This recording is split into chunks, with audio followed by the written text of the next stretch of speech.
magicien, Blanche-Neige et les 7 nains, la la la. Dessine-moi sur mon ardoise le loup en ombre chinoise, la la la.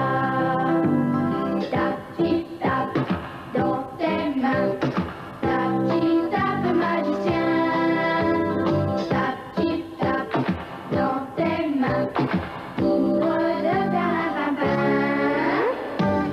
Chante-moi encore la chanson de l'oiseau d'or, la la la. Le vaillant petit tailleur, le joueur de flûte enchanteur, la la la.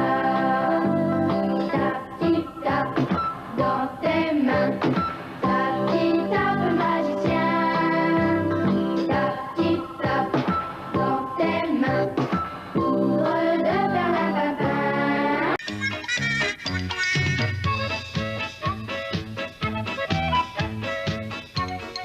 Il y a très longtemps de cela, vivaient une femme et sa fille, et leur seule fierté était un magnifique champ de choux bien vert et bien gras. Il faut dire que la petite fille les soignait comme s'ils avaient été le plus précieux des trésors. Mais un jour, elle aperçut planté au milieu du champ un lapin fort téméraire qui s'en donnait à cœur joie. Mais tu vas donc croquer tous mes choux, dit monsieur le lapin?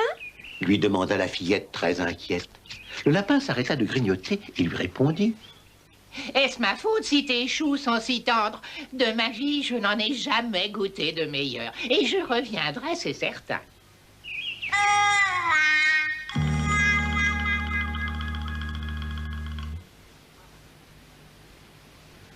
Le soir à la veillée, la mère soupira. Mais qu'allons-nous devenir? Si ce lapin mange tous nos choux, nous n'aurons plus rien à vendre au marché. Ne t'inquiète pas, mère. Je vais le surveiller de si près que l'envie lui passera de croquer tous nos choux.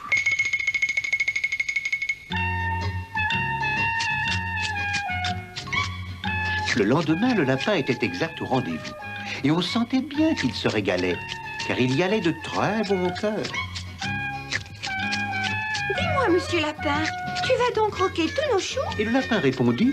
Tu es très jolie, tu sais. Alors, si tu veux garder des choux, viens avec moi dans ma maison. Tu verras, tu n'auras qu'à monter sur mon dos et je t'y conduirai.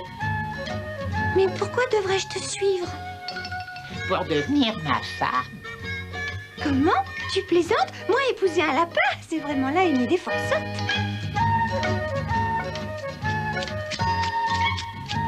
Alors le lapin revint jour après jour. Et jour après jour, il croquait des choux.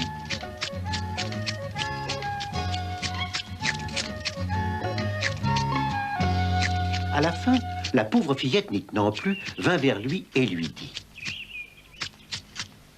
Et si je deviens ta femme, est-ce que tu croqueras toujours mes choux? Bien sûr que non. Je ne vais tout de même pas manger les choux de ma femme. Dans ce cas, je viens avec toi. Et aussitôt, elle grimpa sur son dos. Oh, ce fut une belle équipée que celle-là. Le lapin était si content qu'il en faisait des bons, mais des bons.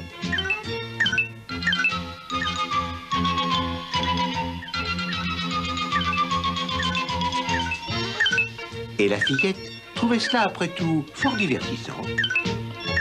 Ils arrivèrent enfin près d'une jolie chaumière en haut d'une colline. Vite, vite, Dit le lapin, après avoir fait entrer sa fiancée dans sa maison. il faut nous marier. Mais dis-moi, par quoi doit-on commencer? Il faut d'abord préparer un festin pour nos invités. Ah oui, un festin, un festin.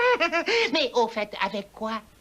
Oh, eh bien, pourquoi pas une bonne soupe? C'est une bonne idée. Mais de quoi as-tu besoin pour la préparer? Il me faut une citrouille, des épis de maïs et du foin. Bon, je vais te chercher tout ça. Tout de suite, voilà.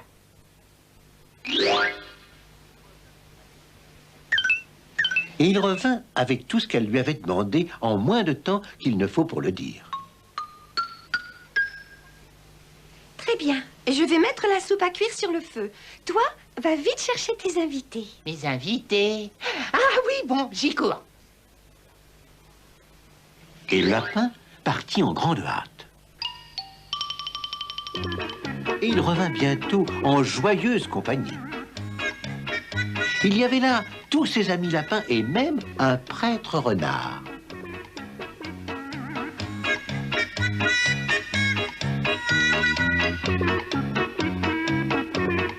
Mais en arrivant à sa maison, l'abbé Renard s'exclama. Et l'église? Ah oui, c'est vrai. Il faut une église pour se marier. Très bien. Alors, on va en construire une. Alors, lui et ses invités se mirent au travail. Ils rassemblèrent toutes les branches qu'ils pouvaient trouver et construisirent la plus jolie église qui soit. Enfin, ils la décorèrent de bouquets de fleurs des champs. Et voilà, elle est finie. Si tu allais chercher la mariée. Lui dit un de ses invités. Alors, il alla toquer à la porte. Dépêche-toi, ma chérie. Tous nos invités sont là. Nous n'attendons plus que toi pour célébrer nos noces. Alors, tu es prête? Non, non, pas encore. Lui répondit la fillette. Le délicieux brouet que je vous prépare n'est pas cuit. Attendez encore un peu, s'il vous plaît. En entendant ces mots, les invités pensèrent tous au festin qu'ils allaient bientôt savourer. Et ils se dirent que cela valait bien la peine de patienter un peu. Ils attendirent et attendirent si longtemps qu'à la fin, le lapin n'y tenant plus, tout sauta plusieurs fois et frappa à la porte.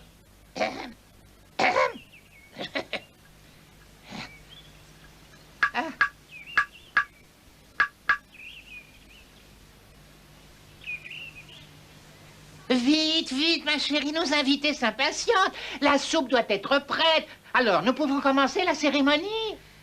Non, pas tout de suite, mon tendre fiancé. Dis-leur d'attendre encore un peu. Je veux être la mariée la plus belle qu'ils aient jamais vue. En entendant ces mots, les invités se dirent que décidément ça allait être un beau mariage et que cela valait la peine d'attendre une aussi jolie mariée.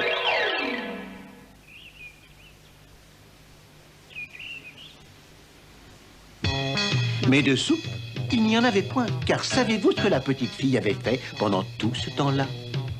Elle avait fabriqué une poupée à son image, dont le corps était fait de paille, dont la tête était la citrouille et les cheveux, les feuilles de maïs. Et pour que l'illusion soit parfaite, elle passa sa robe à la poupée. Puis, elle l'arrangea du mieux qu'elle pouvait.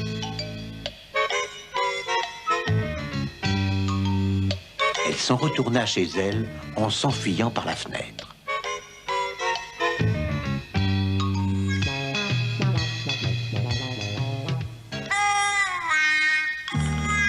Le lapin, dont la patience était à bout, tout sauta de nouveau. Enfin, il frappa plusieurs coups à la porte.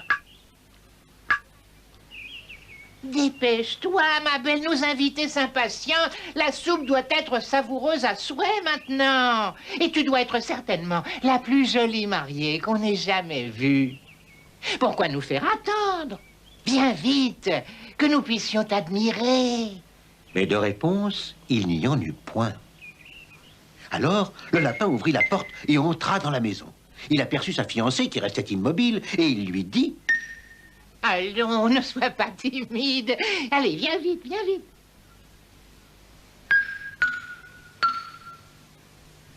Mais comme elle ne pipait toujours mot, il s'approcha d'elle et lui tapa doucement sur l'épaule. Allez, viens. Mais ce faisant, la citrouille tomba sur le sol et le lapin s'écria. Oh non, ma fiancée a été transformée en poupée. Alors, il se mit à pleurer toutes les larmes de son corps en pensant à ce qu'il était advenu de sa jolie fiancée. Et tous ses amis lapins, en le voyant si triste, furent aussi pris de sanglots.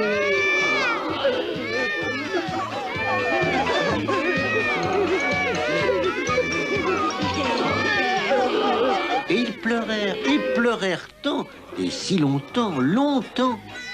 On raconta que c'est depuis ce temps-là que les lapins ont les yeux rouges